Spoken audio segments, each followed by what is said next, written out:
Welcome to 'Cause We're Nerds, the podcast that covers trends and new releases, from comics to movies, video games, board games, and much more. I'm your host, Zach, and with me is my co-host and cousin, Caleb. Hey everyone. Thanks for joining us on the road to Marvel's Infinity War, where we will be discussing each MCU movie in order, all leading up to Marvel's Infinity War movie releasing this May. Today, we dive into the third installment in Phase 1, Iron Man 2. How did this movie set a path to the Avengers? With its commercial success, why is this movie still disliked by many fans? And does Iron Man 2 hold its own with the rest of the MCU movies to date? Find out the answers to these questions and much more on 'Cause We're Nerds, Road to Marvel's Infinity War.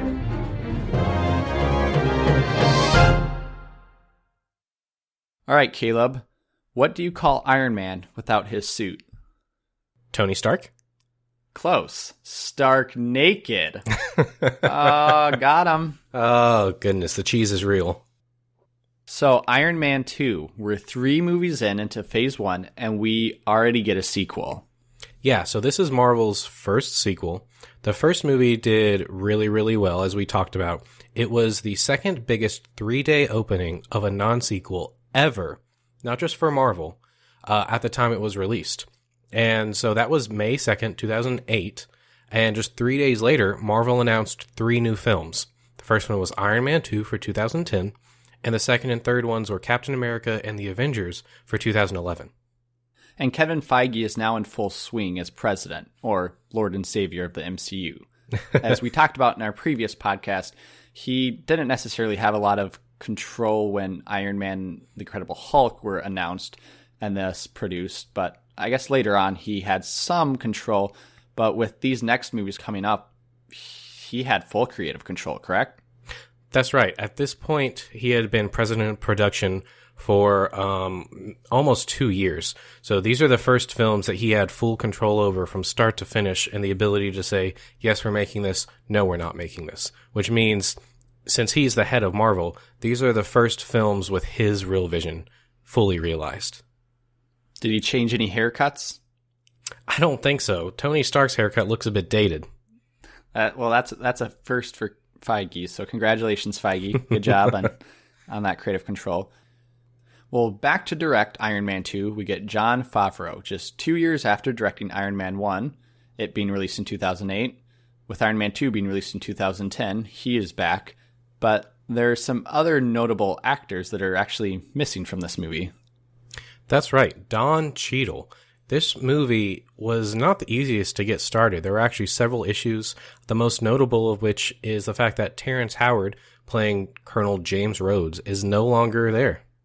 So why the switch? Why did they decide to kick out Howard and get Cheadle into the movie? Well, you know, as with a lot of these Hollywood issues that happen, a lot of it's hearsay, a lot of it's reports. There's not much that's official that's out. But what I was able to gather is that Jon Favreau didn't really like working with Terrence Howard. A lot of his scenes were cut in the first Iron Man film, and he had to reshoot a lot of the ones that were in there. So because of that, as they were writing the script for Iron Man 2, he dramatically reduced the role of James Rhodes. Because his role was lessened in the film, Terrence Howard's salary would have been cut dramatically. And Terrence Howard was actually the highest paid actor in the first Iron Man movie because he was the first one hired. Reportedly, Terrence didn't like this and he wanted more money. They were going back and forth trying to figure out something that would work, and then negotiations just broke down, and Marvel ultimately hired Don Cheadle to replace him. So Terrence Howard made more money than Robert Downey Jr. in Iron Man 1. Yeah, it's kind of unbelievable, especially with the success that Robert Downey Jr. enjoyed after that film, but Terrence Howard was definitely the highest paid actor. That's insane. So a couple other things that happened that are kind of surprising is there were several actors that almost weren't in this movie. Just to name a few, Mickey Rourke almost walked away because of salary discussions. Samuel Jackson almost was not in this film either, also because of contract issues. When he finally did come through, though, he signed a record-breaking 9-film deal with Marvel to appear across 9 different films. As we're talking right now, obviously reviewing all MCU movies, has he appeared in those 9 films? Oh yes, he fulfilled that contract quite a few movies ago. I believe it was in Phase 2. So we get quite a few new actors, however, in this sequel to Iron Man. As you already mentioned, Don Cheadle, but we also get Mickey Rourke, Scarlett Johansson, who we have not seen, and a couple others. That's right. A few notable ones are Sam Rockwell, who plays Justin Hammer in this film. He was actually up for the role of Tony Stark in the first movie, so it's interesting that they decided to bring him back as a sort of mirror version of Tony. Scarlett Johansson is also interesting because she took over from Emily Blunt. Emily Blunt was originally signed on for the role of Black Widow, and she had to drop out due to scheduling conflicts with Gulliver's Travels. Wah, wah. And Scarlett Johansson came in to replace her. Now, when Scarlett Johansson signed on for Iron Man 2, did she also pull a Samuel L. Jackson and sign on for 9 other movies? Or was this just a kind of one and done for her? So at this point, Marvel has an idea of what they're doing. They actually announced that they were working on an Avengers film back in 2005 or 6. But it was one of those things that a studio announces they're working on that might never see the light of day. Of course. But as I mentioned earlier, they finally set a release date after the success of the first movie. So they had something to shoot for, starting with this film. And that's why from this film going forward, pretty much none of the actors that are in their films signed for only a 1-picture deal. It is usually a multi-film deal, at least 3 films. So Caleb, as we jump into the movie, why don't you go ahead and read us a recap, just so we're all on the same page. With the world now aware of his dual life as the armored superhero Iron Man, billionaire inventor Tony Stark faces pressure from the government, press, and the public to share his technology with the military. Unwilling to let go of his invention, Stark, along with Pepper Potts and James Rhodey Rhodes, must forge new alliances and confront new, powerful enemies. So this movie opens with a recap of Iron Man 1 that we see on a TV. In our previous podcast covering The Incredible Hulk, we just talked about how that worked out extremely well, recapping the whole origin story in the first 3 minutes. How did you feel that this recap went, trying to cover some of Iron Man 1 in the first couple of minutes into the movie? When I first saw this film, I was a little surprised that this is how they went about doing it, but I think it's a brilliant idea. With sequels, you have an issue where, especially if the first one was very successful, you have a lot of people returning that saw the first one, but you also have a lot of people that might be seeing the film for the first time. So in sequels, you have an interesting opportunity.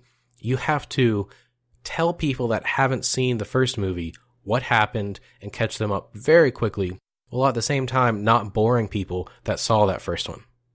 Now, Caleb, when I lined up the slate of MCU movies, Iron Man 2 is probably the movie I know the least amount. I've only watched this movie, I believe, twice, whereas I've watched a lot of the other movies 3 to 4 to 5 different times. And so going into this movie, I remember the storyline, but the different aspects and some of the character arcs, I just couldn't recall until I actually watched it for a third time. Yeah, you're right. And there's a lot of this movie that I don't remember at all. There's parts of this movie that I remember being much larger than they actually are in the film watching it this time. And I think that's partially because this movie is looked down on in the general public. It was actually a pretty big disappointment when it came out for a lot of people, and a lot of people don't return to it. So I think that's part of the reason neither of us remember it, is because it's just not pushed as much as some of those later Marvel movies. Now, I think the quote of this podcast will actually go to my wife when in regards to the opening scene. As I mentioned in my later podcast, this is actually one of the movies she'll watch. She loves all the Iron Man movies. And upon watching this, her comment was, "Marvel always chooses the grossest looking men." Now, she specifically was talking about the villains, and more specifically how seedy each one is. I always thought that was a funny comment she made. Well, she's not wrong. I mean, Mickey Rourke is a fantastic actor. He's been in a lot of great movies, but man, this movie does no favors for him. It really doesn't. He's got a scene at one point where he's completely naked, sans his underwear, and Dude's just sitting there like, hey guys, I'm here. And that all that training that he did before the film doesn't show through that much. So in this movie, Iron Man is drunk. He's not intoxicated per se, but he's drunk with fame, with power, with being the Iron Man. And we kind of see that in this, after the intro clip onto the next scene when he jumps out of the plane, flies down, you got the dancers, you got him, his Marvel Expo, his kind of Tony Expo, his World Expo, whatever Expo is happening, right? And it's going to go on for a whole year, and he's kind of the centerpiece to it. Tony has always had a big ego, but coming out as Iron Man has only inflated it more. You see in this opening that he's bragging about bringing world peace himself, stabilizing East-West relations, things like this. And he flies in on a stage with all these cheerleaders dancing in the background, and he flies in the Iron Man suit. The suit gets taken off, and he's there. He's like, hey, everybody, it's good to be back, which I think is a call out, to the audience there about the Stark Expo, but also to the audience watching the movie saying, hey guys, this is Iron Man 2. It's good to be back and see everybody. And this whole thing really encapsulates Tony Stark as a character. And it's one of those things that I mentioned earlier for sequels, where they use this to really catch people up very quickly on who he is as a character. Which is a great tool to use, because we also not only get that, but it moves us forwards when we get a glimpse and a little taste of his dad. That's true. They replaced the actor that played his father in the first film with a new guy. This is the actor that will continue to play his father in future films, but he's kind of a Walt Disney figure. I think that it was very smart for them to pull on historical figures to model their characters after. They did it with Tony Stark in the first film. They modeled him after Howard Hughes. And I think that modeling his father after Disney just brings a real sincerity to him. And it kind of makes us like him, even though he's already dead. We're never really going to see him alive, but we kind of connect with him. They also end up modeling Justin Hammer after Mickey Mouse himself. No wonder he's so seedy. And so Tony, stepping out of the expo, driving home with Happy, unfortunately gets handed, well, he actually doesn't get handed, but he does get served. Yeah, a subpoena. He has to appear in court. And I want to take a step back real quick. We see something in this first scene that's one of the main points of the movie. Tony Stark puts his finger on a little device. It kind of looks like an insulin reader. And it says he has 17% blood toxicity. And we don't really know what that's about. Now, not recalling a lot of the details from this movie, when he first screens himself, I'm like, oh, so he's drunk. And he's not like just drunk, he's like smashed. Yeah, I think they play that up to try to have the audience think that something else is going on other than what's actually happening with him. And so after the expo, he gets, as we talked about, subpoenaed to go in front of the Senate. And I think during that scene, there's a good running joke where he can't be handed anything. Yeah, this is something new that they started in this film. I kind of want to go back to the first film and see if he's ever handed anything.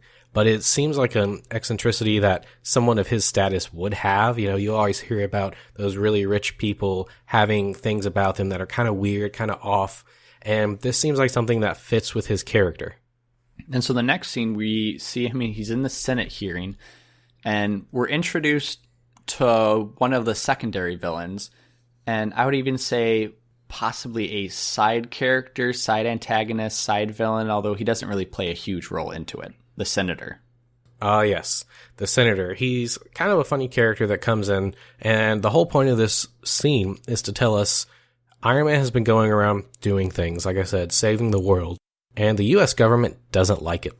They are trying to take his suit away from him. Now, this scene was actually, I would say, one of the highest points in the movie. I say that because it has humor. It sets the stage to kind of the rest of the movie.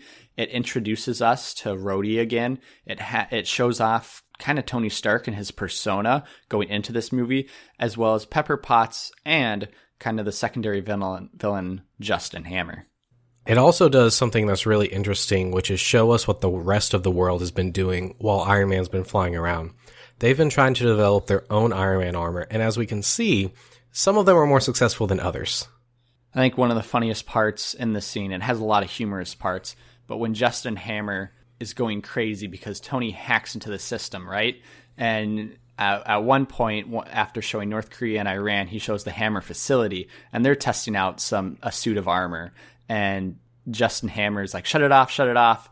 And then you see the pilot, he's like doing maneuvers, and in the video itself, Justin Hammer tells him to do like turn around, and he just does like his upper body does a 180 and his lower body stays, and you just cringe. And Justin Hammer kind of shouts out, I would like the Senate to note the test pilot survived. Yeah, I really like Justin Hammer in this movie. I think he plays a really good counterexample to the Tony Stark that we do have, because he is very much like Tony, but with just a slight tinge of a different color, if you will. Like if you take Tony's personality and you twist it just a little bit, that's who Justin Hammer is. And I think that's a really interesting way to take this, especially with him being a side villain. We talked about last time, Obadiah Stane is sort of Iron Man 2.0, right? The villain is the same as the hero. And they do that again in this film, but with Tony Stark as a character instead. But they also take him and make him not the main villain. He's a side villain. And I think that works a lot better for this film. And I would agree. I think Justin Hammer is a great example of what to do with a villain. He's never on par with Tony. Tony is somehow always a step ahead of him. For example, after the Senate hearing, Tony jokes with everybody it's going to take 10 more years to get a suit of armor, except for the hammer industry. It'll take 20. So directly after that, we see that the Senate has called in Colonel James Rhodes to be in the hearing. And this is really a great scene because he comes in, we see him from the back, and they had just told us who this character is. Tony walks up to him and says, hey, I didn't know you were going to be here. And he looks at him and he says, I'm here, it's me, deal with it. And this is really funny because in the scene, it's like, yeah, I'm here, get over it. But to the audience, it's telling us, yeah, I'm Don Cheadle, I'm not Terrence Howard, they hired me, I'm here, it's me, get over it and deal with it.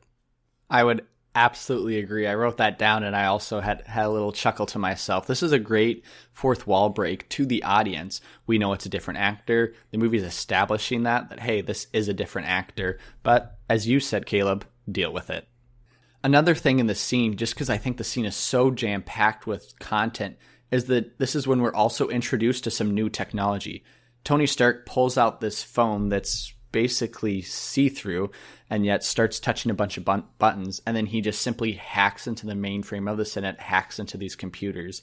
We talked about the technology back in the movie in 2008 in Iron Man 1 and how technology hadn't necessarily caught up to that point, and yet it played such a prominent role. I feel like technology still plays such a prominent role in this movie. It's the technology that is killing Tony Stark. It's the technology that he is using to become Iron Man, and it's technology that we still don't have. I agree. I think this film feels very much more futuristic than that first one. Jon Favreau actively pushed to make the technology in this film even more futuristic based on the feedback of the last one. And I think that really plays in very well. As you mentioned, he has this phone that's basically a piece of glass. It's a computer. He uses to hack in. Later on, when he gets back to his house, we see he's using holograms now. And I remember this being a big part of the Iron Man movies, but it's not in the first movie at all, except for when he's building his armor. It's only at a little table. Now these holograms can appear anywhere in his work area, right? He's got the whole room filled up with them. He can interact with them. He can build things. And this is really, really cool stuff. At the end of the Senate hearing, which in and of itself ends in just a great manner, where Tony Stark's kind of walking out after proving everybody wrong, that he's the man, he's Iron Man, nobody's even close, and Howard Stern's just like, F you, buddy, F you. I thought that was a great moment, and actually looking forward to this movie has a ton of humor, and I think it's even more hilarious, at least this first act is, than the previous Iron Man. I agree. They did some things in here that were some firsts for Marvel movies, such as that scene you just mentioned where the senator's saying, F you. They play it like it's on a TV and it's bleeped out. But of course, the mature audience members know what he's saying. And he's joking about it. He's joking about that he's privatized world peace. When I saw this, I had no idea what that meant. I didn't know what the term privatize meant, but being older and seeing it now, that's really what he's done. That's an accomplishment, but it is funny the way he plays it. He's telling them he's not going to play ball with them. He's going to do his own thing, and he walks out and goes and does his own thing.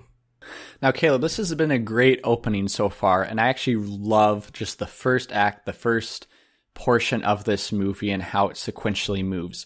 However, I feel like it's right around after the Senate where this movie just starts jumping around. In fact, as I started making notes of watching the movie, I couldn't necessarily keep track where they were moving. This movie jumps around a lot.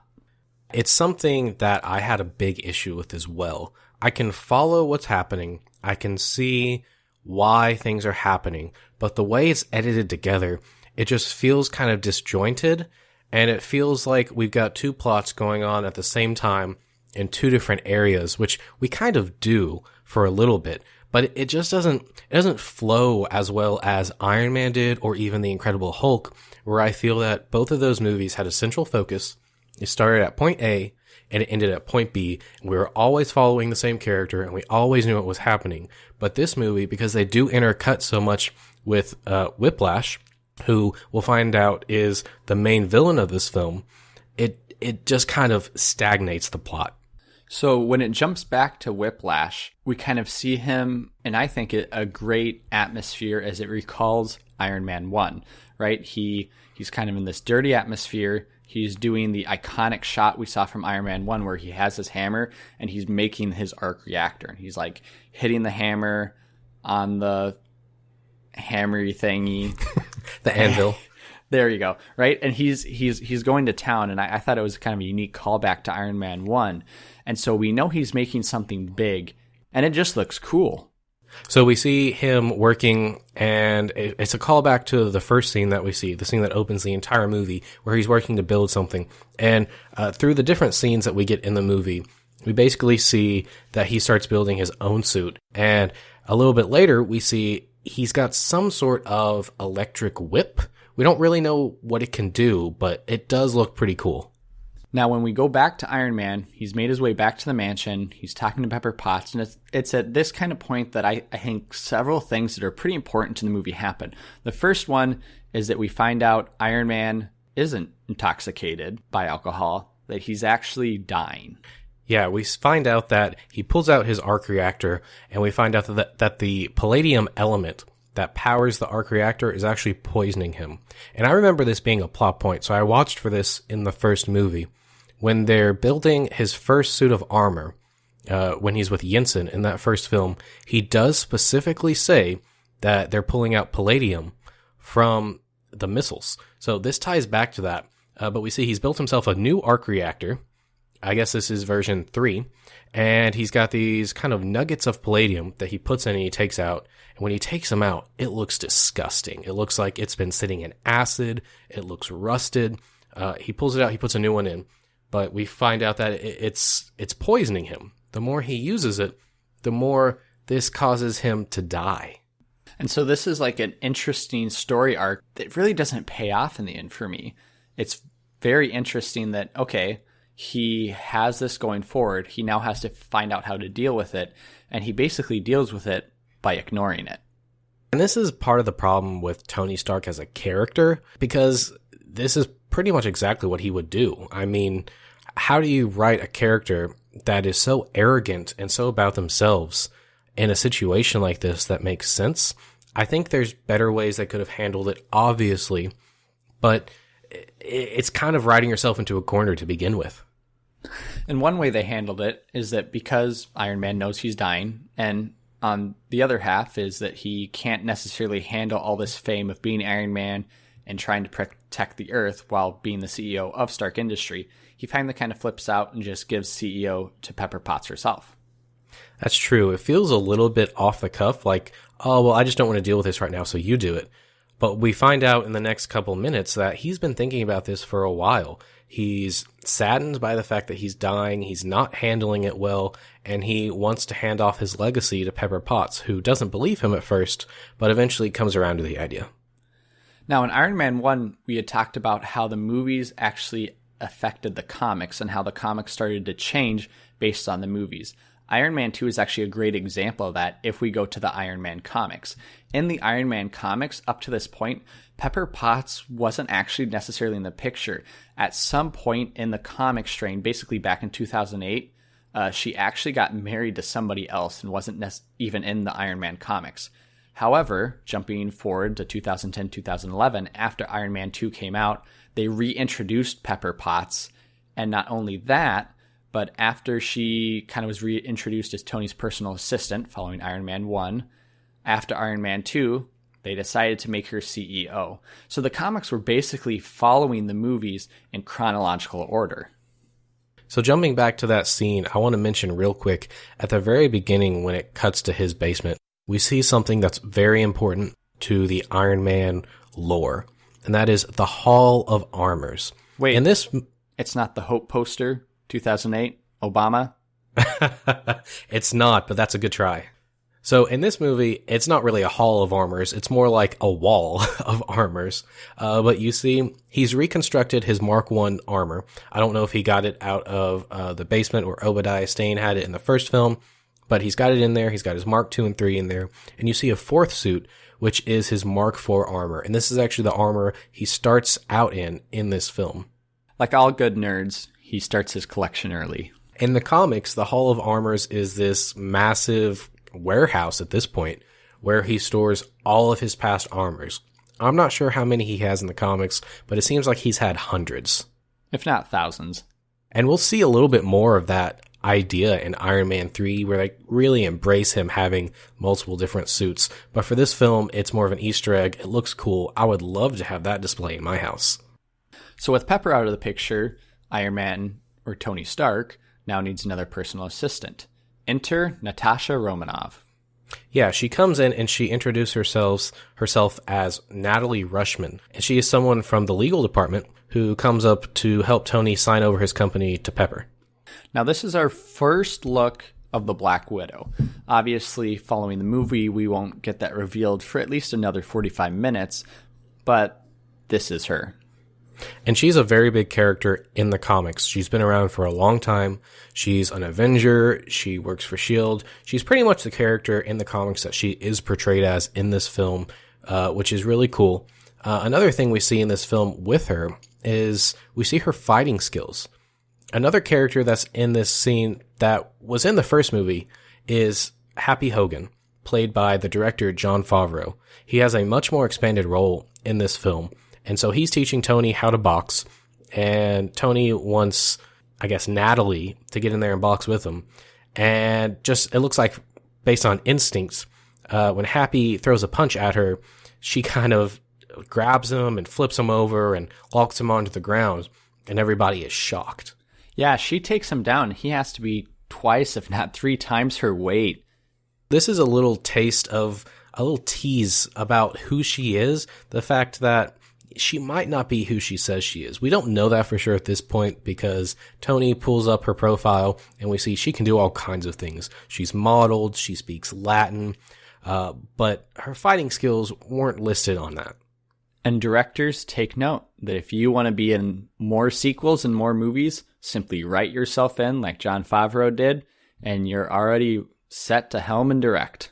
Well, actually, it's interesting because Jon Favreau wasn't a sure director for this film. It actually took him several months to decide on a contract with Marvel before he agreed to come back, which is interesting because, jumping ahead a bit, he ends up not coming back to direct Iron Man 3. Well, and Iron Man 1 was such a success as well. Yeah, I think that he wanted probably more money for the sequel, which is understandable considering how much of a success the first one was. And I think Marvel was kind of pushing against that. Back at that time, Marvel Studios was under an executive that really didn't like to spend money, and it caused a lot of issues with them. Probably Jon Favreau's contract was one of them. There's several other big ones that it caused issues for. But ultimately, Marvel Studios was moved out from under his leadership, and they kind of have free reign to do whatever they want now. And so moving forward into the movie, we get our kind of first off-site location. We're headed to Monaco, and it's in Monaco where Tony kind of tests himself, finds out, well, hey, I'm about to die anyways, and he's talking to Justin Hammer at this point, who he really doesn't want to be talking to. And so, you're about to die, you're Tony Stark, why not do some Formula One racing? That's right, he's got a car in the race already, but there's another driver that's supposed to drive it, and he decides that he's ready, he wants to do it. So he goes out there, and we see the original driver is not very happy about it. He takes his helmet off and throws it on the ground. But Tony's ready for this, and this is a really big scene. This is where we get our first big action scene, and it comes 30 or 40 minutes into the movie. Now, for me, watching this the first time, I remember I didn't necessarily like this fight scene. I don't remember why. I think I was expecting something else out of Whiplash.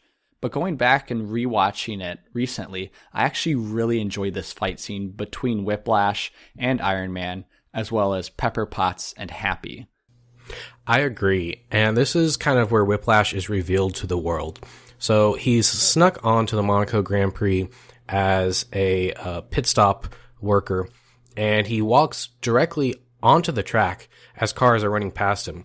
And in a really cool shot, he kind of unbuttons the front of his shirt to show you the arc reactor, and he turns on his whips, and the top of his jumpsuit just starts burning away around him. And it falls down to reveal this sort of incomplete exoskeleton that he's got on his upper body, and those electrical whips, which he uses to start cutting things in half. And I don't know how he doesn't cut himself in half with these, because it looks very dangerous.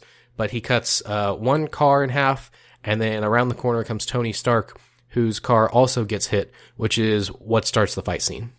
In the trailers, this was shown a ton. And so you kind of were expecting it would happen, because the trailers really went after this scene as one of their prominent scenes. And I think it paid off really well.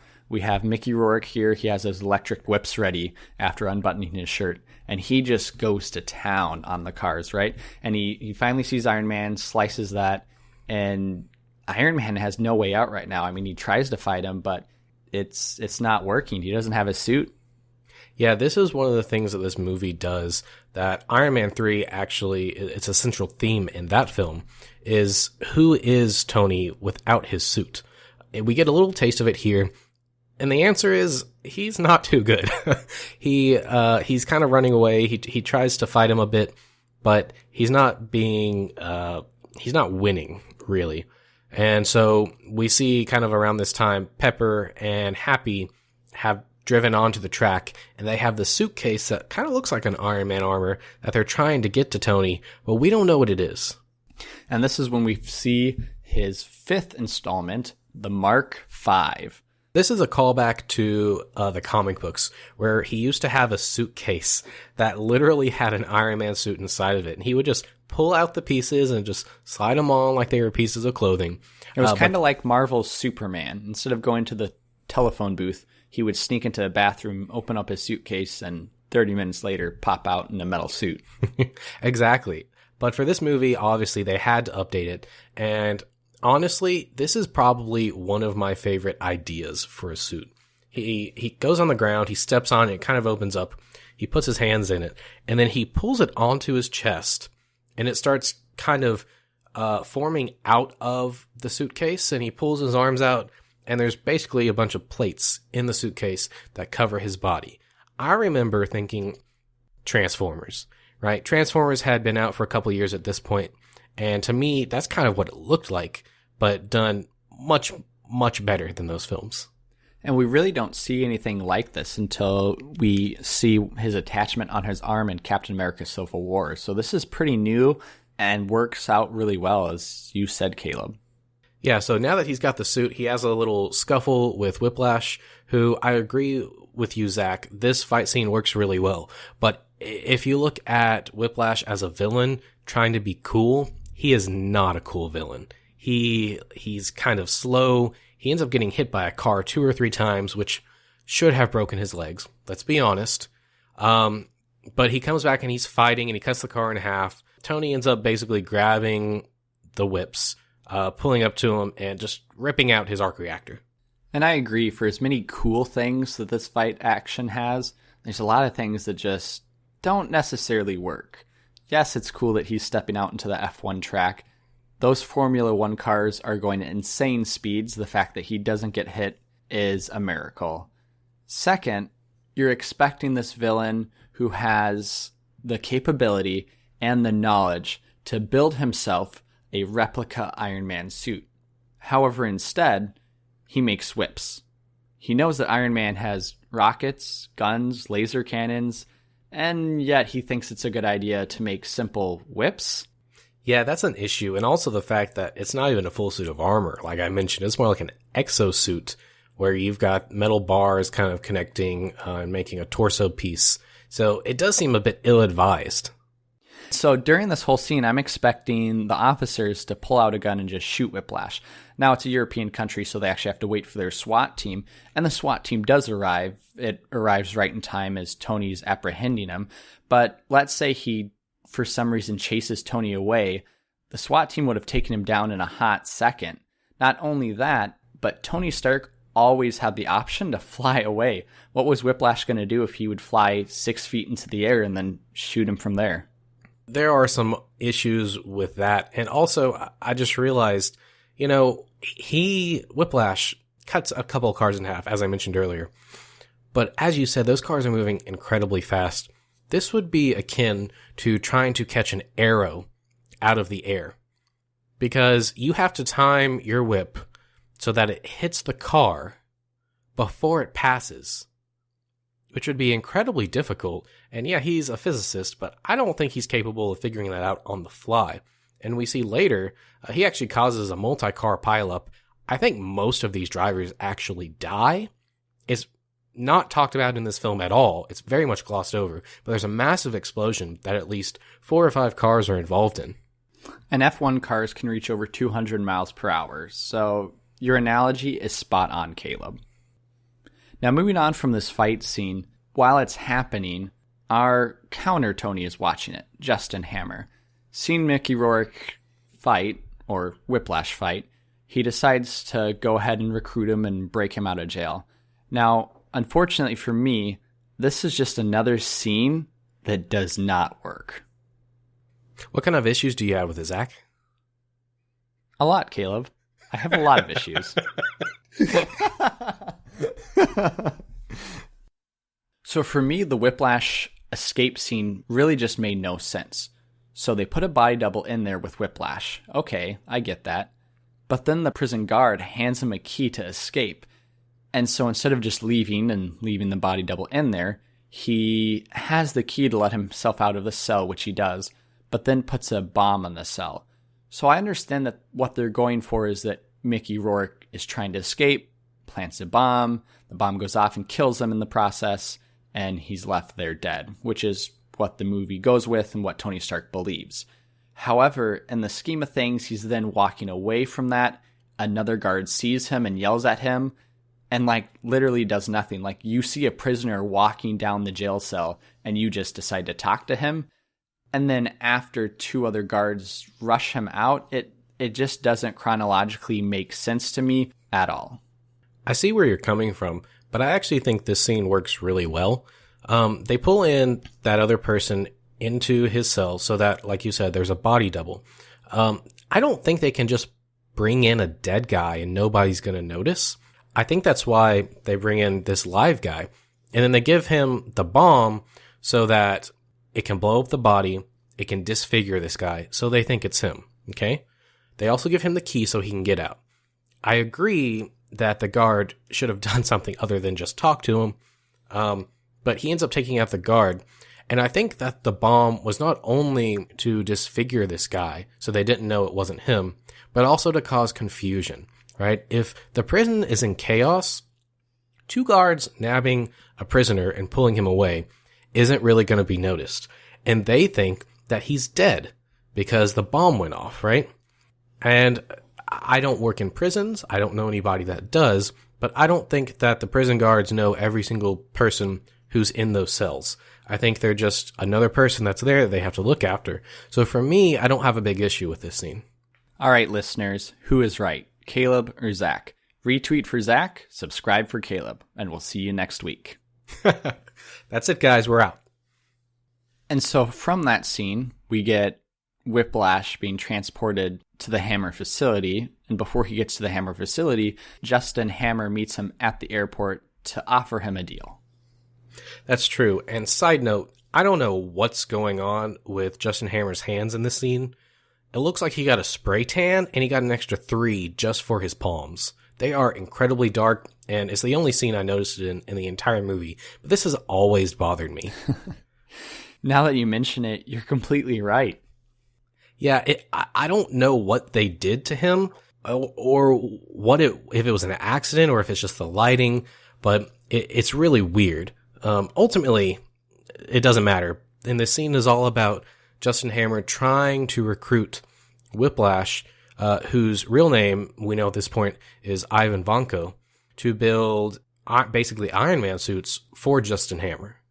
Caleb, I'm glad you stated his name. I wrote down that his name was Ivan Banjo, and I was like, that doesn't make sense. But here we see Ivan Vanko is talking to Justin Hammer, and unfortunately for me, this is where some of Mickey Rourke's acting doesn't pay off. Now, I only found this out because I Googled it, and watching the movie, it would have been fine. But in the movie, Mickey Rourke says some Russian to Justin Hammer. Justin Hammer is like, do you speak English? Do I make sense? And basically what you hear from Whiplash is that, yeah, he'll do what you ever say, whatever, dude, right? He's going to join in. So I Googled what were the words that he said in Russian, and nobody can agree. Basically, the most prominent answer I found is that Mickey Rourke said nonsense. He actually was speaking some Russian, but it was gibberish. And that's interesting because I always wonder about that in films. There's a lot of films where actors speak a different language than they actually know how to speak. And I'm always curious, is it gibberish? Is it real? A lot of times they actually go to language coaches and they learn parts of the language so that they can say their lines. But I'm not surprised at all that Mickey Rourke was saying gibberish. And Mickey Rourke actually did go to a language coach, but he just had a ton of difficulty learning the Russian language, which is understandable because it is a very difficult language. And it is recorded that he would spend upwards to 3 hours each day with a language coach, but he still wasn't able to really articulate himself in this scene, which, okay, that makes sense, but if you're an actor being paid millions, you should be able to learn a sentence or two in Russian. Yeah, I agree. I think part of the issue is they try to teach the actors whole languages instead of just, copy this sentence. And I understand why they do it to make it more authentic. But I think it would be easier if they just force-fed them sentences and said, here, read this. And it's also worth noting at this point that Mickey Rourke did a ton of prep for this movie. He actually went over to Russian prisons to talk to the inmates and to see what tattoos they had so that all of his tattoos could be authentic. He, from what I understand, picked most of the tattoos that he has in this film. And he was trying to do a lot of research. I don't think a lot of that pays off. But he did go the extra mile.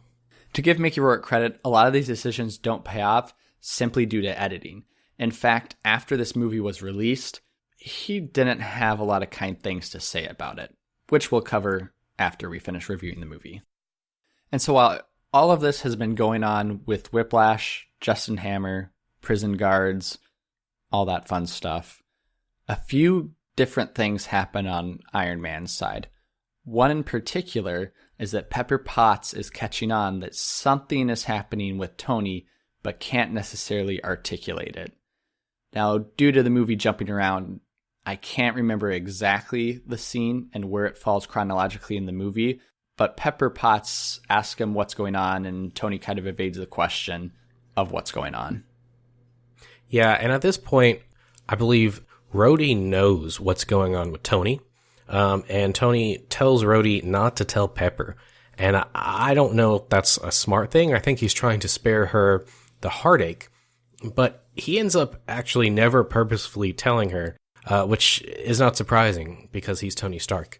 But following that Monaco race and the Whiplash scenes, they actually end up going back to his house for his birthday party. And Caleb, as you and I very well know, women always know. So that was very unsmart of Tony not to tell Pepper Potts what was going on. But yes, we return to the party scene where Tony Stark has, again, gotten progressively worse. And it's back at the party scene where he shares a moment with Scarlett Johansson. Yeah, so at this point, Natasha is working for Tony as his assistant, and he's getting ready for his party. But they kind of have a heart-to-heart, and he says, if this were your last birthday, hypothetically, of course, what would you do? And she kind of looks at him, and she says, I would do whatever I want with whoever I wanted to do it with. And I don't know about you, but for me, watching this movie and seeing the look on her face, I got kind of a, sexual innuendo from this, saying, let's do whatever you want. But I don't think that's how they meant it. I would actually disagree with you there. I think they did mean it. And I did not like this with Scarlett Johansson's character at all. When we go to the Avengers movies, she is a espionage character who will use seduction, but she is very skilled. She is very strong. She is a spy in essence. However, in this introduction to the Black Widow, I feel like it is hypersexualized. And I usually don't have a bone to pick with stuff such as that. However, I just feel like in all the shots that she's in, all they try to do is play up the sexual side of Natasha Romanoff. Now, I believe they try to do that to mask the fact that she is the Black Widow, and I'm assuming due to backlash or just due to character development, they repeal a lot of that for the Avengers movie. I agree with you to an extent. I think there are definitely several scenes where that's played up, but not all of them, especially her action scenes. And I think this is kind of part of what happens with Marvel, is they decide characters are going to be a certain way, and then they realize later on, we don't want them to be that way. And I think starting with Thor, character motivations and actual characters don't change that much. But anything pre-Thor, I'm talking The Incredible Hulk, Iron Man 2, with characters such as Bruce Banner, or Natasha Romanoff, or Nick Fury, which we'll get to in a couple scenes, their character kind of changes. And the character that they are in either their film or the Avengers is who they end up becoming for the rest of the MCU. And you're absolutely right, Caleb. One day, you're Terrence Howard. The next, you're Don Cheadle. Plastic surgery does wonders. As we'll find out in Doctor Strange. And so talking about Don Cheadle here, Iron Man goes crazy. It's his last night on Earth. He wants a few drinks, wants a few more drinks, and lo and behold, he actually has his Iron Man suit on. And so people at the party start throwing up pots. I believe at one time a gal throws up a watermelon, and he's blasting away. And it's at this point that we kind of see more of Rhodey. I don't believe he's had a lot of his own screen time, and this is the rare occasion where it's just him. Yeah, this is really the downfall of Tony in this film. He's had some bad ideas before, but this really takes the cake. His birthday party's in full swing, he gets in the Iron Man suit, and he gets really, really drunk. And like you said, he starts shooting things out of the sky, and he's causing some damage, and he could really hurt some people. And Rhodey says, you know what? I'm not going to take this anymore. And he goes into the basement, into Tony's workshop, and he sees the Mark II armor, and he puts it on. And this is where I have my first really big question about a potential plot hole. Well, the question can't be, how does Iron Man pee? Because we kind of figured out how that system works. Yeah, filtration system. Okay, so here's where I am with this movie. In the first film, we see Tony Stark makes an arc reactor. He puts it in his chest to keep the shrapnel from getting into his heart, okay? That makes sense. He also uses this arc reactor to power his suits. You with me so far? I am, yep. Okay. As far as we know, in this movie, he still uses the arc reactor in his chest to power his suits. However, Rhodey goes down to the basement and puts on a suit. How is it being powered? Now, that was my first question. In the next scene, we realize that suit has its own arc reactor. Okay? And I also noticed in the Hall of Armor, each suit has a light in the chest, which suggests that they each have their own arc reactor. That's fine. However, one of the main plot points of this film is that continued use of the Iron Man armor is poisoning Tony Stark to a greater extent. So if each suit has their own arc reactor, why is using the Iron Man suits poisoning Tony with his arc reactor in his chest? You know, Caleb, that's a really good point. I actually, watching it, that never crossed my mind, just because the actions in the scenes go so fast that you're worried that Tony's going to accidentally shoot one of his party guests, that you're right. That is an issue. It goes so fast, it doesn't give you time to think about it. But another issue that I've wondered is, how did he actually get into the suit? It's on the wall. We know that Tony uses this kind of giant gimbal system to put his suits on. So even if he got in the suit and was able to use the gimbal system to put it on, we see following this party, just to jump ahead a little bit, he ends up taking it back to a military base and he takes it off. How in the world does he get it off? I mean, we see in the first Iron Man movie that Tony's having trouble taking the suit off even with his gimbal system when it was designed to come off, given it didn't have bullet holes in it this time. But they did a really good job taking it off, and also somehow they know how to hook up cables and stuff to it to keep it powered. Plot holes abound, which leads to another section that just didn't work for me. As you mentioned, Caleb, it's where Rhodey flies into the Air Force Base, lands, and goes up to the general. Now, the whole moment, they actually play some patriotic music in the background. Everybody gathers around him. It's this very Independence Day feel, and it just feels very misplaced in the movie itself, and just kind of an awkward scene. Also, you have to call into question, what is Rhodey's motivation? He wanted to stop Iron Man, which I know I just kind of skipped ahead. He does. But when he flies off, what does he think's going to happen to the machine? Just to back up a little bit, when he goes down and he gets the suit, he comes back up, and basically he and Tony have a fight. This is the second fight in the movie. It comes very late, and it's not a great fight either. It's like a bar fight where they're slugging it out and punching each other. Ultimately, he ends up blowing up his house, basically, and Rhodey does fly off with the suit. Now, I think he flies off with it because his whole motivation for this movie is Tony has stopped being Iron Man, really. He's stopped being on watch. I guess things are happening. And he guarantees his superior that he's going to have Iron Man back on watch within 24 hours. Clearly, based on what happens at this party, that's not going to happen. So he takes the suit back in hopes that the military can use it to be on that watch. However, in terms of how they're actually going to use it, I have no idea. We also kind of get a cool cameo at this point. DJ A.M. Goldstein, an actual DJ, is DJing for Iron Man, which they actually had several cameos. We get Bill O'Reilly a little later on, and Elon Musk also appears, which in Monaco, Tony Stark greets him and talks to him for just a hot second. Since you mentioned Elon Musk, the Hammer facility that we'll get to in a moment where Whiplash is working on Justin Hammer's drones, that's actually a SpaceX facility, which, of course, Elon Musk owns. A little deal. He wanted to be in the movie. They needed a filming location. Make it happen. Make it happen. Now, Caleb, I would agree with you that this fight scene doesn't necessarily work. And for me, this is the moment I started getting a little bored. I loved the first part of this movie. I thought it was funny. I thought it moved along really well. It had a lot of great character development moving forward. But this middle section jumps around, it drags, and it's not very exciting.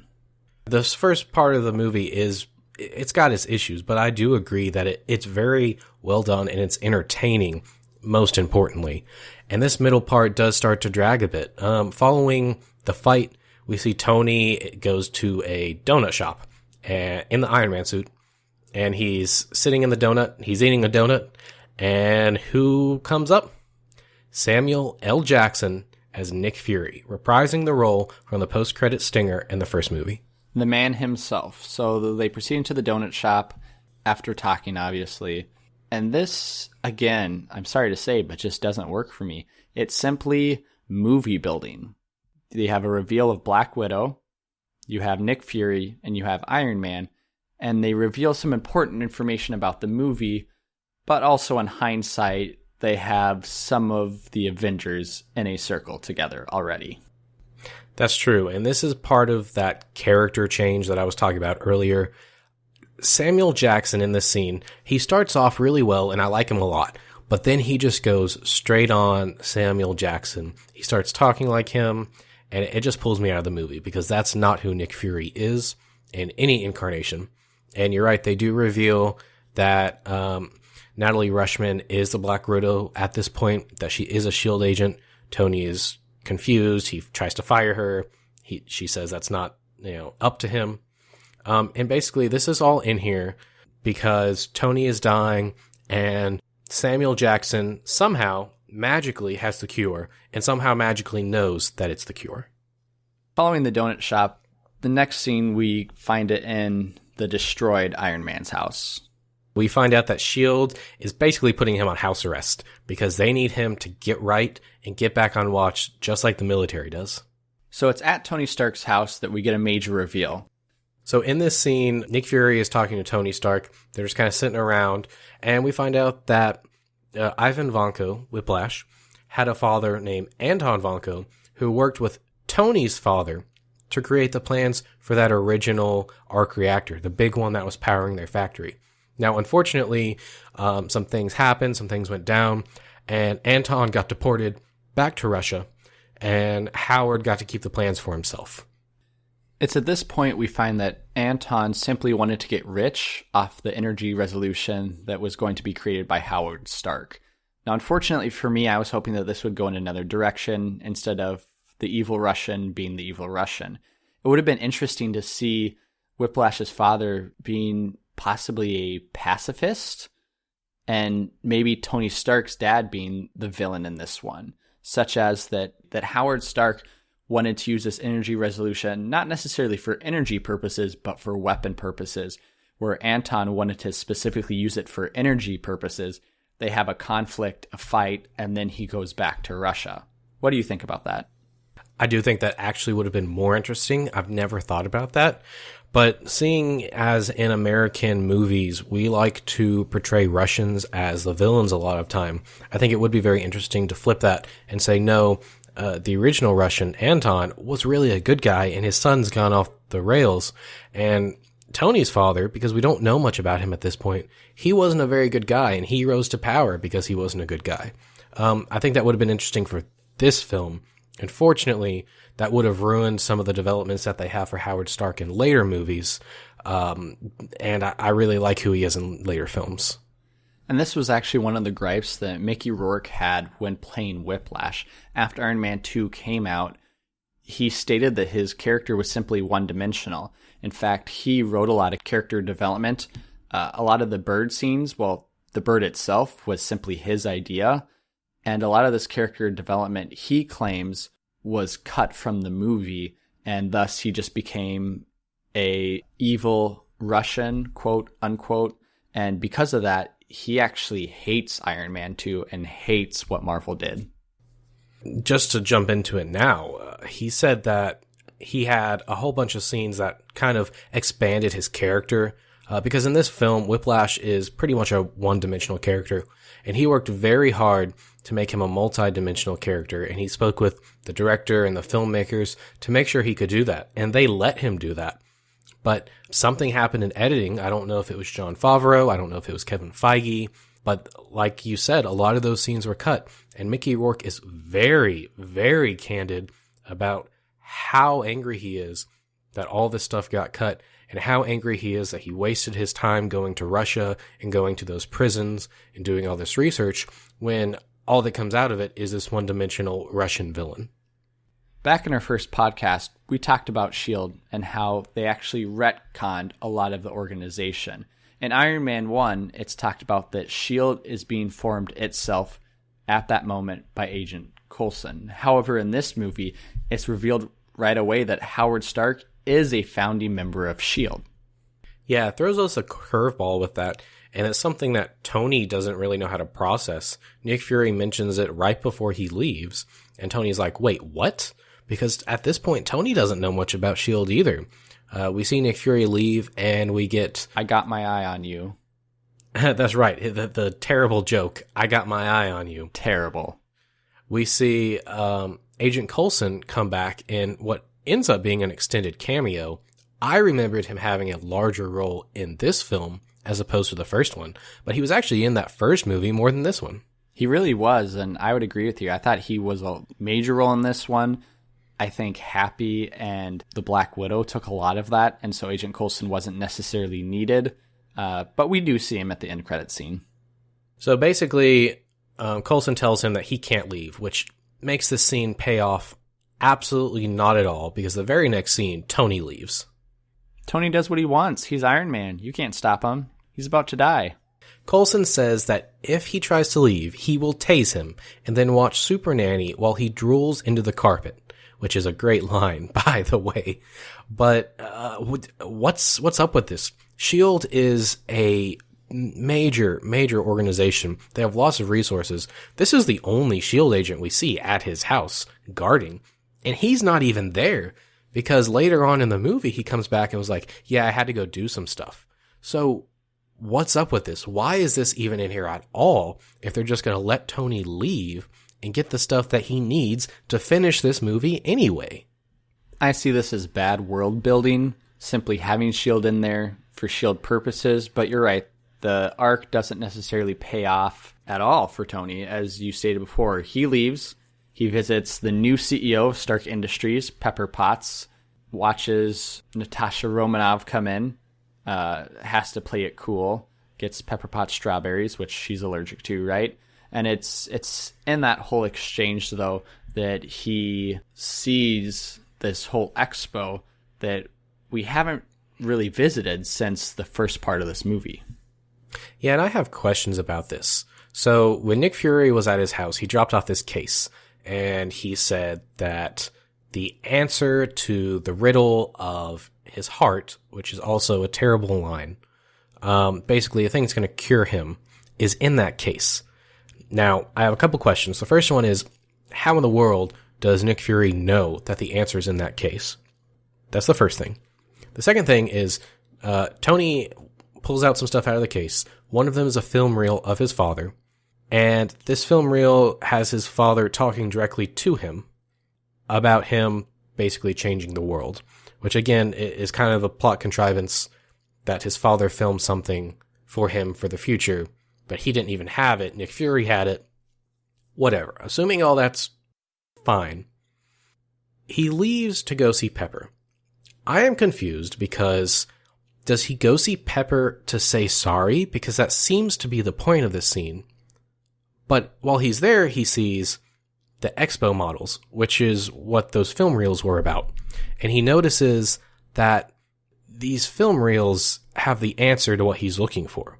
So did he go to try to find those, or did he go to say sorry? You know, I think if you focus on just Tony Stark's development itself, it makes sense. He goes to say he's sorry, he sees these pictures, and then he goes back. Honestly, if you take out the Nick Fury piece, if you take out Agent Coulson, if you take out that box and maybe he's digging through the rubbles of his house and he finds some old reels that he has just left in a closet somewhere, he plays them, the exact same movie plays out without any of those questions. I agree. I think this is sloppy writing. It might be sloppy editing. I don't know. But it doesn't make a lot of sense because, as we find out, these models of the Stark Expo, which is the thing that he's brought back, the year-long project, of the original Stark Expo from like 1960s or something, it is actually a model of an atom for a new element, which I don't know how you feel about this, Zach, but I thought that this was incredibly contrived, that one, it was designed that way, and two, that Howard left it for him to find it, and that is also the cure to his disease. Yeah, it was very contrived. And the next 10 minutes kind of are as Tony decides, oh, I found this new element. I need to make it. And I'm not a science guy, but I can tell you whatever he did, you can never do in your house. I'm just going to go that far and say you cannot make a particle accelerator or whatever he made in his house to do what he did. Yeah, it looked like a particle accelerator, but I'm pretty sure those also don't create lasers that you can aim. So this is all science fiction. And another thing, he tells Nick Fury that he's tried every permutation of every element known to man, and none of it will work for the cure. I know a little bit about science. An element, in order to have just one element, basically it has a different number of protons, right? 1 through however many. We're up into the hundreds at this point. You can pretty much predict what an element's going to do if you say, all right, theoretically, if it has this many protons, what is this element? Because we know so much about so many other elements, we can get a pretty good indicator about what the properties of a new element's going to do. So I find it hard to digest the fact that Tony, having ran all these permutations, probably with Jarvis, which he doesn't even have to do himself, did not realize that this new element exists that he could use. The other issue with this is, as soon as he finds out about it, Jarvis says, this element can't be synthesized, meaning you can't make this. It has to be found. What does Tony do? He immediately synthesizes it. No explanation. It's because the element's called red, white, and blue, baby. I think it's called lazy writing. Well, if you skim over that 20 minutes, there's an interesting part where he does pull out Captain America's shield. Well, he doesn't pull it out. Coulson finds it, and then he lodges it under his particle accelerator to use it. This, was an interesting cameo. Obviously, had no resemblance really to the shield itself, as well as the fact that once you find out actually how much Coulson honors Captain America, I don't think his character would have let Tony Stark slide that under the particle accelerator. He was a little aghast, but he should have been more irate than he was. Well, that's very interesting because I thought the exact same thing. We find out in the Avengers that Coulson is actually a really big fan of Captain America. He's a fanboy. And I was wondering how that would play into the scene because this is one of the very specific snippets of the film I remembered before going into it. And I actually feel like they handled it well because Coulson doesn't really know what Tony's doing with it until it happens. But he is also very preoccupied because he's been reassigned to New Mexico, which is a tie-in to the Thor movie, which we'll talk about next week. And so he doesn't really have time to notice it. It's not even Captain America's real shield. I don't even know what it is. It's like a half-completed art project. I kind of think the only reason it's in here is because in the first movie, we didn't talk about it, but you can see Captain America's shield in the background at one point. And that's kind of worked into the lore of the MCU because Tony's father ends up working with Captain America. But I think the Coulson part of this was actually handled pretty well retrospectively, but it is a really weird addition. So after beating that metal horse dead, if we turn our sights onto Justin Hammer and Whiplash, what have they been up to at this point? So Justin, as we mentioned, got Whiplash to build him Iron Man suits. Justin already had a prototype that he had designed and developed. He mentions that he's probably done some miscalculations, but he's so excited, he just went ahead with it anyway. But they're not great. I guess they're not finished. And so he brings Whiplash in to help finish them. Whiplash decides, you know what? I don't like suits. We're going to do drones. And he kind of has a conversation with Justin about what he's doing. And Justin is not happy about this. Not at all. And kind of in the midst of this, we have this really strange subplot / character development where Whiplash is wanting his bird. He gets the wrong bird. He's doesn't kill anybody. He's not really angry that he gets the wrong bird. And he just decides to really like this wrong bird. It's very strange. especially since you consider that Mickey Rourke himself wrote that part in and wanted to keep that part. And out of all the parts that they cut, they kept all those bird parts in, which was very odd. I think that this is a way to humanize the character. You'll find that a lot of character actors, those actors that usually play more dramatic roles, like to bring something to their films, some of their ideas. And so I think for Mickey Rourke, this was a way to say, look, even though I'm a Russian bad guy, I'm not a Russian bad guy. I like things. I've got a pet bird. I really want my bird. So could you please get me my bird? I agree. It was very strange. I didn't have as much of an issue with it this time as I remember having with it originally. That's probably due to the fact that I knew it was in there. But it is a weird addition. I think it goes on a little bit too long. But I do really enjoy all the scenes that Justin Hammer is in. And now gearing up to the end of the movie, Justin Hammer, the counter Tony Stark, makes an announcement at the Stark Expo. He brings the drones, which Whiplash tells him can only salute, cannot do anything else, which is obviously a lie. And the drones are released. We have the Air Force, the Army, the Marines, the Navy. The drones are looking pretty cool. What do you think about their design? I liked how each of them were kind of unique and special.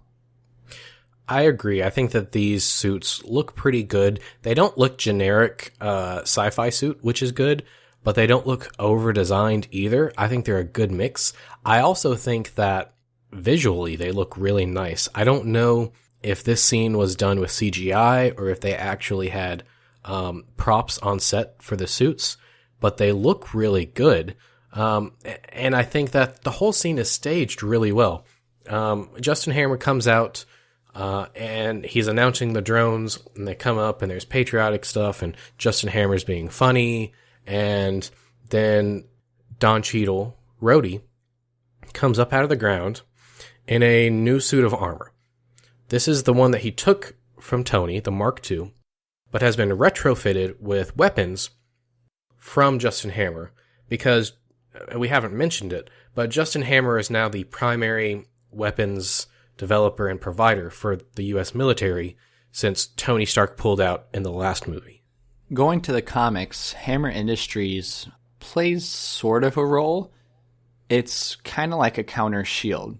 In the comics, you have kind of these three main entities. You have Shield, Hammer, Sword. And these three entities are all made to protect Earth, to do good, and Hammer is basically what's described in the movie. Run by Justin Hammer, the president and CEO of Hammer Industries, a billionaire, kind of like Tony Stark, manufactures and designs weapons to supply the world, and S.H.I.E.L.D. for defense. So while all this has been going on, Tony, as we mentioned earlier, has synthesized this new element, and he's put it into a new arc reactor, and now he's magically healed, and he's not dying anymore. Also magically, he has a new suit of armor. This is the Mark VI, which has a triangular arc reactor hull, which distinguishes it from most other versions of the armor that we see in the movies. So he flies in, and he lands, and he's talking to Rhodey, who is in his own suit. Just so you know, the version of the suit that Rhodey is wearing is called War Machine. Again, they don't name him War Machine in this movie. They do the same thing they did with the Ironmonger and Iron Man, and with Abomination and the Incredible Hulk, is at one point Tony says, you want to be a war machine, you can keep doing what you're doing, blah, blah, blah. So they name him without actually naming him. Classic. So he comes in and he lands beside Rhodey, and he's talking to him, and he says, hey, we've got to get these people out of here. Hammer is working with Ivan. He's discovered that Hammer is working with Ivan, and they need to get the people out because they're afraid that something's going to happen. And lo and behold, something does happen. Pretty much at this moment, Ivan activates all the drones, and they are fully operational, and they start running around and shooting people, and everything becomes utter chaos. Not only does he activate the drones, but the War Machine suit that Rhodey is in is also activated, and he is unable to control it, and so it targets Iron Man, cue the last kind of fight scene that we get in this movie of the drones and War Machine versus Iron Man. That's right. Iron Man flies off, and immediately War Machine and several of the drones fly off to follow him. And it's kind of this chase scene. And I like the concept that War Machine, the armor is taken over, and Rhodey's inside, but he can still communicate with Tony. So he's basically saying, hey, Tony, bank right. I'm about to shoot you. Tony does. I think that plays really nicely. The chase is fine. You know, that he's going through overpasses and things and trying to take out these other drones. I don't think it's particularly exciting, except for the War Machine Iron Man stuff. We also kind of have this side element going on into the fight scene. So while Iron Man and the War Machine and the drones are flying up above, we have Pepper Potts, Romanov, as well as Happy going to talk to Hammer, finding out, okay, he drug Whiplash from prison. He is now having Whiplash. Whiplash is now controlling the drones.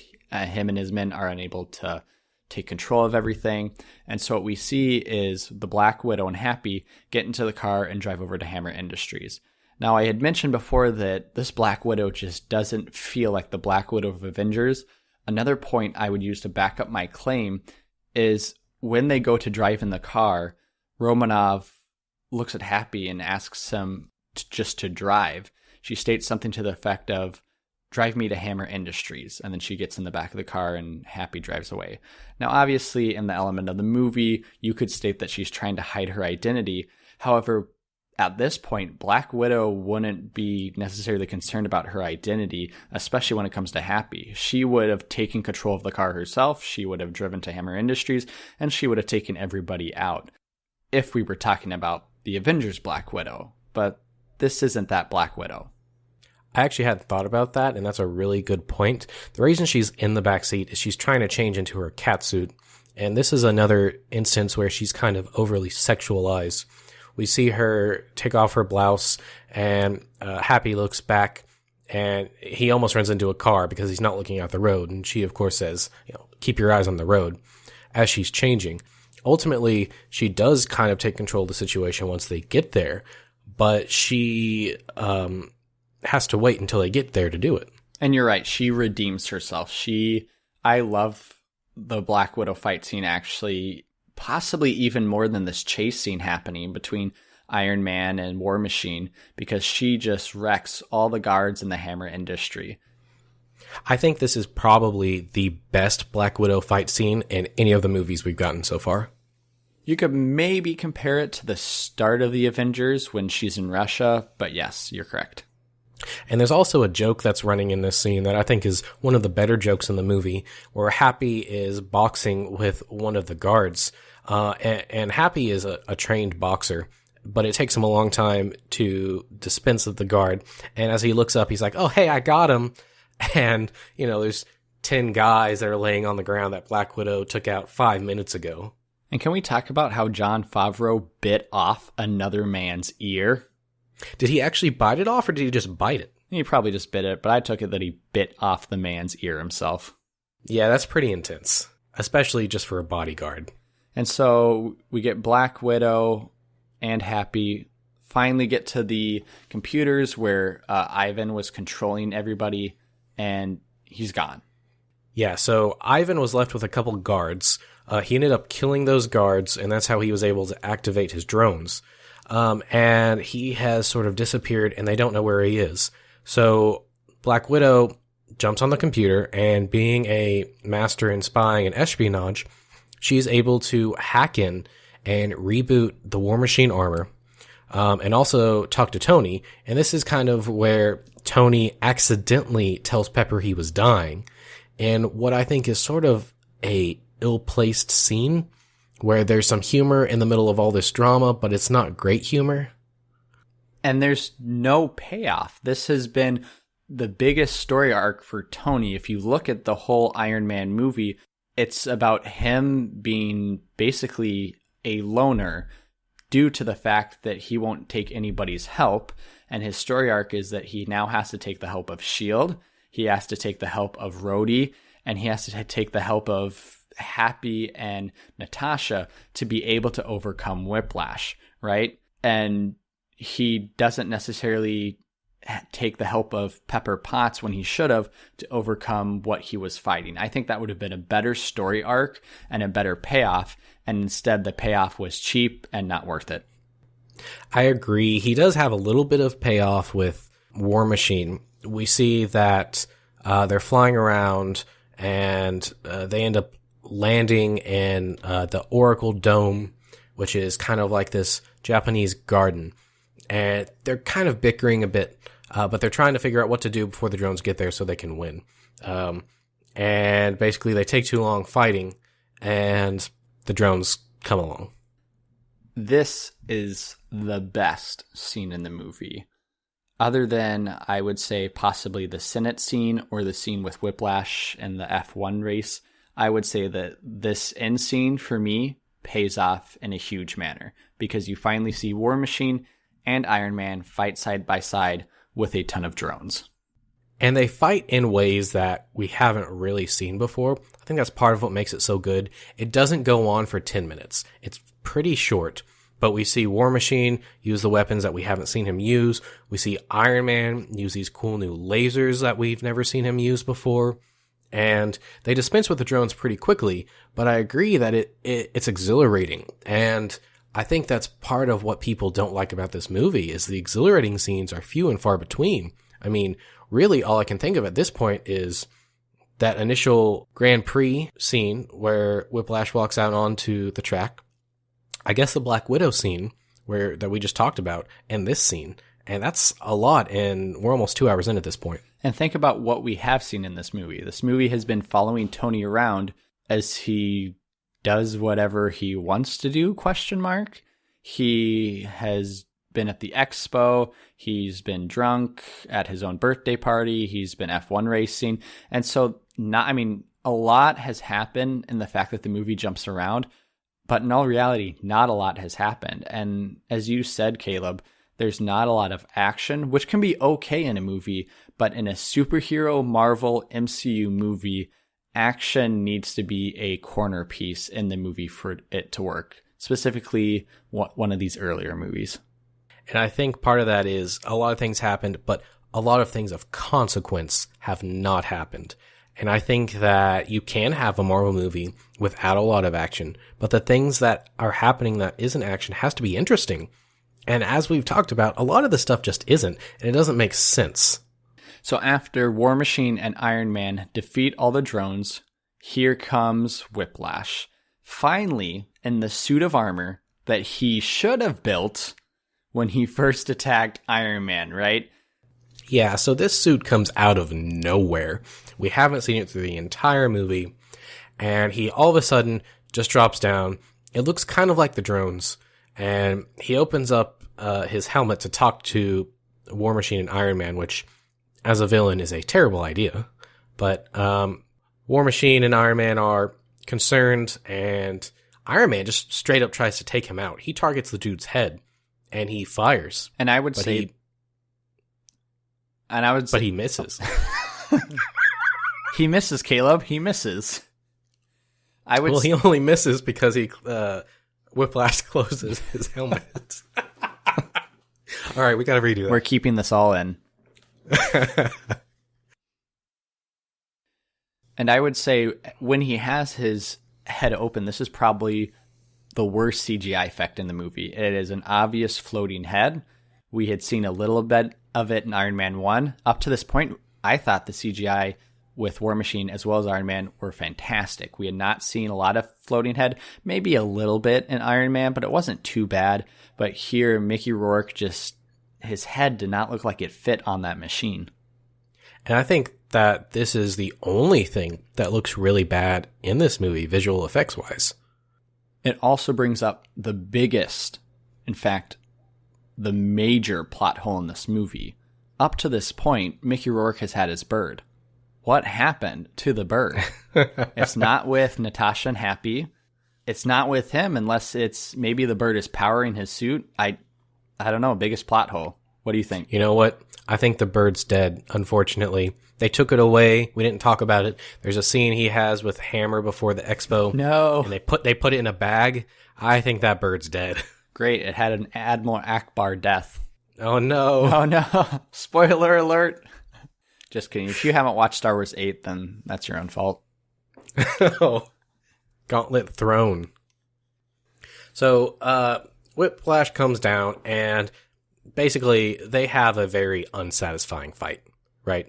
The only reason that this fight stayed in the movie is because Tony finally realizes he really needs to work with someone else. And he works with War Machine to basically do what they did earlier in the film, which is shoot 2 repulsor rays at each other and blow it up right on Whiplash. Terrible fight scene. The first fight between Iron Man and Whiplash had a lot more payoff. This one was just disappointing. This feels like an afterthought. It really does. I can understand the character arc of Tony, but it just doesn't work. So after he finishes Whiplash off, we realize Whiplash isn't completely dead yet, and he's rigged his suit and all of the drones to explode. So Tony rushes off, concerned about Pepper, to try to find her and pull her away before everything explodes, which he does ultimately do. And again, I'm not sure what's wrong with Whiplash, but he just forgets that suits can fly. Because at the end, when he's laying there dying, he says, "You lose," right? But then Iron Man and War Machine just fly away. So it's like he's challenging Iron Man. You're gonna die in this dome with me, and they just take off flying. And he says that earlier in the film at the Grand Prix fight scene. After he loses, he also tells Tony that he loses. I'm not real sure that Whiplash cares about his own life. I think all he cares about is tearing down Tony. And so at the end here, he's fine with dying. He's happy. He's laughing. He's just saying, you know what? You're gone. I finished you, so I'm good. So we get the love story we always wanted through Iron Man 1 and 2 as Iron Man saves Pepper Potts and they begin making out hardcore. No, they just kiss. Right in front of War Machine. I don't know. I think they look like 2 seals fighting over a grape. That's just your opinion, man. So up here at the top of the roof, we see, as you said, Zach, Tony and Pepper reunite. They kiss. Pepper says that she doesn't want the CEO job anymore. As we'll see in future movies, I don't think she gives it up. I'm pretty sure that she stays as the CEO. So that comment doesn't really pay off. But we do see War Machine up here. He's been watching him for a while, and he tells Tony that he's got to take the suit home because his car was blown up. He ends up keeping the suit, ultimately. And so right after this scene, we actually get like what feels as a bonus extra credit scene. And why I say that is that Marvel is famous for having an after credit scene, but lately they have been doing 2 after credit scenes. One usually after the main credits roll, and then one at the complete end of the movie after all of the credits roll. However, this is kind of tacked on right at the end where Tony Stark is called into S.H.I.E.L.D. HQ. And it's not even S.H.I.E.L.D. HQ. It's actually just some random warehouse that they've got some stuff set up in. Oh, you're right. And he walks in and he's talking to Nick Fury. And there's a little Easter egg about the Avengers initiative on the table. But really this scene is to say that Natasha has looked at Tony and decided that Iron Man is fit for the Avengers, but Tony isn't. And Tony questions this, and Nick Fury explains that that means they only want him on as a consultant, which is not what I think that means. I think that means they want someone else to pilot the Iron Man suit, but I'm not Nick Fury, so. They also provide an Easter egg in that on some of the video screens, you can actually see clips from the Hulk. You don't specifically see the Hulk, but you see the quad at Culver University where the Hulk is fighting General Ross. Yeah, this scene has a lot of Easter eggs, and this was kind of like a massive piece of meat that they threw out to the fans. I remember this being a really, really big deal. Everybody was trying to decipher what was on the screens. Like you said, on one of the screens, there's a news footage from the Incredible Hulk about the fight at Culver University. There's a map of the world with various locations marked. People were saying that certain locations meant certain things. There's a character called Namor in Marvel Comics that they thought that they were hinting at on that screen. And really all this scene, all the stuff around the scene is to whet fans' appetite. And to me, Caleb, this scene really encompasses the movie. It's a scene that's okay, but it's not exhilarating in any way. And I feel like it really ends the movie with how I feel about the entire movie itself. Yeah, I agree. It's interesting, but it's not incredibly important. And we'll see even later in Avengers, this scene has very little impact. But because this is a Marvel movie, we also have an end credit scene, which, like you said, Caleb, is a tinier piece of meat that they like to throw to the fans. And so we get Agent Coulson driving to New Mexico. Presumably this is where he headed out or was reassigned. And we see his car stop. He gets out. The camera kind of zooms to a crater. And in the crater, you see Mjolnir, Thor's magical hammer. Now, to regular moviegoers, this probably didn't mean a whole lot, but this is where Marvel really picked up steam with their after the credit scenes, so far as they can put anything they want in an after the credit scene, and the world will know about it, because all the fans start telling everyone. Especially now, news outlets will run articles about what these things actually mean. So this scene was really cool. It was our first introduction to Thor. Thor was a really big question for Marvel and Marvel fans at the time, because how do you make this mystical character work in a world that, at this point, has been ruled by science? And this is also the first after the credit scene that is literally a scene from the next movie.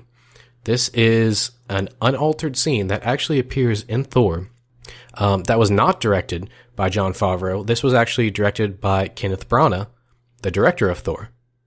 So Caleb, how did Iron Man 2 do domestically and internationally? So Iron Man 2, it wasn't critically well received. There was a lot of issues people had with it. Obviously when a movie is a sequel to one that did so well, like the first movie did, it's going to do well financially. So this movie had a budget of $200 million, but its worldwide gross was $623 million. So it made a lot of money, and that's good for Marvel. But the critical response to this, as I mentioned, was so bad for a lot of people that Marvel kind of took this as a lesson. A lot of people will agree that this is Marvel's first really big misstep, that they kind of pushed too much into this movie, and it hurt it. And so Marvel took that and I think learned from it in future movies. Kevin Feige is smart, and what's funny is a misstep for Marvel in the MCU is a movie that still makes a lot of money and is just less critically praised than other movies. And so as you said, Caleb, Kevin Feige learns from this. They make some changes to their future movies. And I think after Iron Man 2, no other movie besides maybe Iron Man 3 gets the same ratings. I agree. It's part of an issue is nobody had done this before, right? They were trying to build towards a movie with a bunch of different characters, and what they were wanting to do was help build a world. Now, these scenes, in particular what we're talking about, are the scenes with Nick Fury. I remember them being a much larger part of this movie. I was watching the time as I was watching it. It's actually only maybe 20 minutes. And it's actually pretty brisk. But it feels like such a large part of the movie because it interrupts the flow of everything else that's happening. I know a lot of complaint with this movie is that it was a simple world-building movie. It built towards the Avengers, but not Iron Man itself. Watching this again, I wouldn't necessarily agree with that. I think, as you stated, it does some world building, but I think it's just not a good Iron Man movie in general. Yeah, I think part of what was wrong is people were expecting a movie as good as the first one. And it's always hard to deliver a sequel that's as good as the first one. And this one just isn't. But I don't think blaming that the world building that they added is the only thing to blame. Yes, it's an issue, but there's writing issues, there's editing issues, there's scripting issues, there's all these issues that come together, and part of them were Marvel's because they came down and said, no, certain things have to be in this movie. Nick Fury has to be in this movie. Black Widow has to be in this movie. They have to do certain things. Coulson has to go off to New Mexico and say that. And so I understand why people don't like it, but especially rewatching it this time, it's not a terrible movie. And it's one that you can still enjoy. Caleb, this movie has a lot of highs and it has a lot of lows. What would be a few of your highs that you just really enjoyed? So I agree with you. What you mentioned earlier, the first part of this movie is really good. And it sets up the sequel in a really great way. Another scene that I really like is the Grand Prix scene when Whiplash first comes out and he's attacking the cars. Those are really the two highlights for me of this movie. I enjoy that last scene where they're fighting the drones side by side, but it's not a big one. It's not really one that comes to mind when I think about this movie and the things I like the most. It's probably the second or third thing that comes to mind, but it's not what I would consider the best moments. And you're right, there are a lot of good highlight moments. For me, the humor plays really well in this movie. They follow Iron Man 1 and then expand on it with Iron Man 2. There are a ton of jokes we didn't even cover, such as the hammer tech joke at the end where Rhodey fires the little rocket that's supposed to destroy 2 bunkers and it's a dud and it doesn't even work, right? And so I love the humor in this movie, and Robert Downey Jr. does a fantastic job with continuing playing Tony Stark. I think another thing that works, as I already mentioned, as you mentioned, is the first part of this movie. It's a fun first part. It goes by fast, and it's just really exciting to watch. Now, unfortunately, that excitement and the speed of the movie just come to a halt when you get sort of towards the middle of the movie, which brings up the point, what were your lows, your lowest of the lows while watching this movie? That's a hard question to answer because this movie, it's filled with a lot of lows. The lows aren't, in the bottom of a canyon. They're not that low, but it's just a lot of things that aren't very interesting. I think the scene where he goes to Pepper, taking her the strawberries, I don't think that scene's very interesting. I see where Tony's coming from and I feel bad for him a little bit, but I don't care for Pepper in that scene. I don't care a lot about Tony. And I don't care about the characters in that scene, really. And apart from that, I'm not a big fan of the donut scene, where they're at the donut shop. I think the acting is not very good for those characters. And I think that the information that is presented there could have been presented in a much better way. What about you? You're right. There's a lot of low moments to this movie. I think a lot of my low moments are scattered in between, but for sure the lowest of the low moments, one would have to be the character arc with both Whiplash's father, and even Howard Stark. We didn't necessarily talk about this, but in the film, Howard Stark is just portrayed as a terrible father figure, always yelling at Tony. And then near the end, as you mentioned, Caleb, he leaves this hint and he looks straight into the eyes of his son, and it's like, oh, he loves his son. And it's just your typical movie trope of a bad person that has one redeeming moment and they're actually a good person overall. For me, that just didn't work. A lot of the potential of all that just didn't work. And I think that bleeds into the second lowest of lows, which is simply S.H.I.E.L.D. in and of itself. Nick Fury could have been removed from this movie. It would have been the same thing. Natasha Romanoff is just not the same Black Widow I felt that we see in Avengers, and Agent Coulson was unnecessary. So, if you were going to rate all the Marvel movies up until this point, what would your rating be? All right, so from the last podcast, I had Iron Man as number 1, and I had The Incredible Hulk as number 2. I was thinking about this, and there is no good place to place Iron Man 2. I think it depends on my day if I want to place it above the Hulk or below the Incredible Hulk. In general, Iron Man 1 is still my number 1. And just because of the jokes, because it did have a lot of high moments, I'm going to go ahead and have to place Iron Man 2 as my second top movie, with the Incredible Hulk bringing number 3. How about you? And I was right there with you last week. I had Iron Man as number 1. And The Incredible Hulk is number 2. I don't think that's a surprise to anyone. And similarly, I'm with you on this one. I don't know if it should be above The Incredible Hulk or below. we've talked a lot about it, and I think we've been very harsh on this movie and what we've said, but that doesn't mean I dislike this movie. I actually like this movie a lot. I like it more than a lot of people do, I think, because of its reputation. But if I was going to pick any Marvel movie to rewatch, this would not be the one 9 times out of 10. So I think for now, I might place it underneath The Incredible Hulk. I think my list today is 1, Iron Man, 2, The Incredible Hulk, and 3, Iron Man 2. And like you said, that can change on any given day. It could change multiple times in a day, depending on my mood.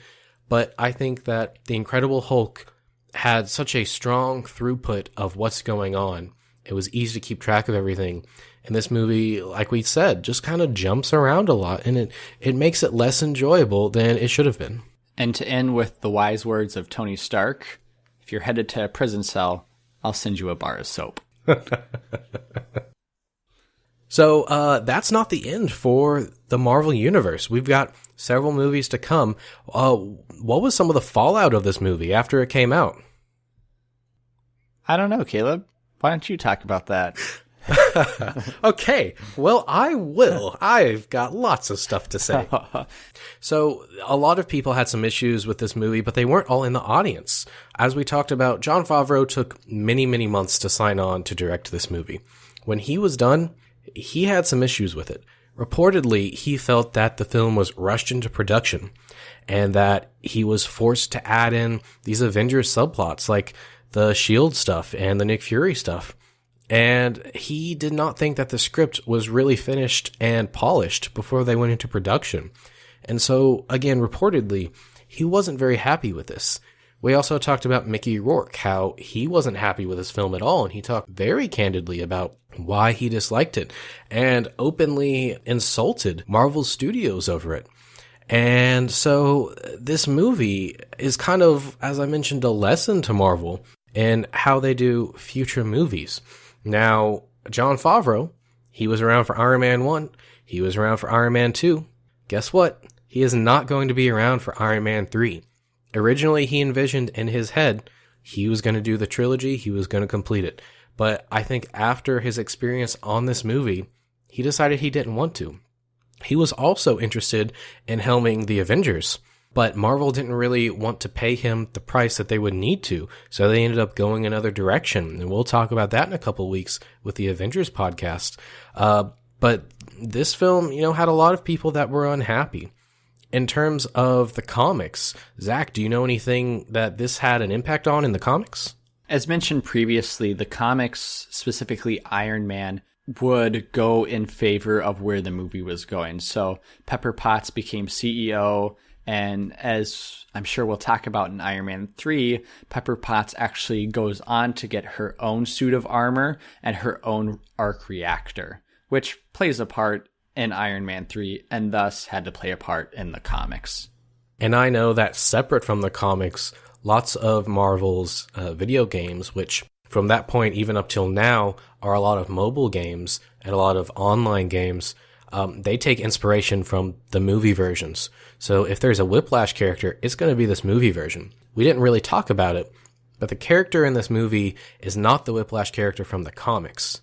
This character is actually a combination of 2 characters from the comics, the first one being Whiplash, and the second one being a character named Crimson Dynamo. And so anytime you see this character in the future in books or video games, it's usually going to be this character from the movie. And I think that that's kind of a shame that a lot of franchise license deals are starting to use only the movie versions, because the comic versions have such a rich history that it's a shame not to use it. I would agree. All right, guys. Well, I think that covers it. Well, thanks for listening to our podcast about Iron Man 2.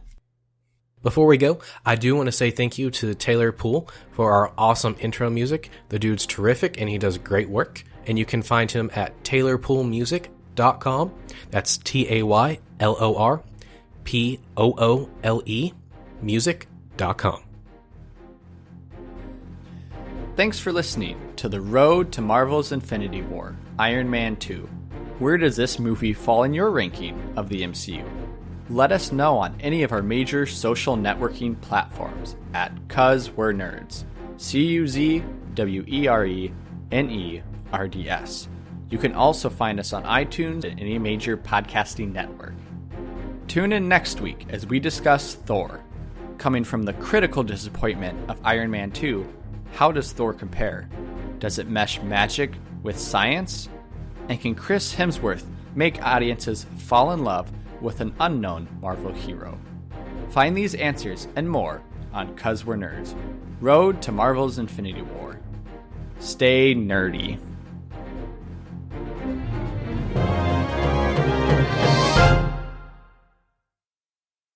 Iron Man 2.